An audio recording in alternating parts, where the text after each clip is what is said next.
আমরা সবাই চাই আল্লাহ পাক যেন আমাকে মহব্বত করুক, চাই কি না? সবাই চায় যে আল্লাহ পাক আমাকে মহব্বত করুক, কিন্তু কিসে মহব্বত করবে আল্লাহ পাক আপনাকে, সেটা আল্লাহ পাক কিন্তু পবিত্র কোরআন শরীফে বলে দিয়েছেন যে কুল ইন কুনতুম তুহিব্বুন আল্লাহ ফাত্তাবিউনি ইউহিব্বুকুমুল্লাহ ওয়া লা ইয়াগফির লাকুম যুনুবাকুম আল্লাহু গফুরুর রহিম।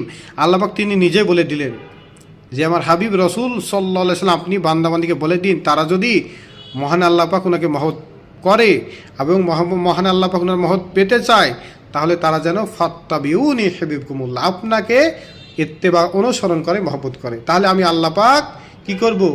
ওয়ালা ইয়াগফির লাকুম যুনুবাকুম আল্লাহু গফুরুর রহিম। আমি আল্লাহ পাক তাদের গুনাহ খাতা ক্ষমা করব, তাদেরকে নিজ থেকে মহব্বত করব, তাদের প্রতি দয়ালু হব। সুবহানাল্লাহ। দেখুন, একমাত্র নবীজি সাল্লাল্লাহু আলাইহি সাল্লাম উনাকে মহব্বত করলে, উনার সুন্নতের ইত্তেবা অনুসরণ করলে, আদর্শ গ্রহণ করলে আল্লাহ পাক আপনাকে মহব্বত করবেন। কাজে সমস্ত মুসলমানের ফরজ হচ্ছে প্রিয় রসুল হাবিবুল্লাহ সাল্লাল্লাহু আলাইহি সাল্লাম উনাকে মহব্বত করা, উনার আদর্শ গ্রহণ করা, উনার সুন্নত মোতাবেক চলা। আমিন।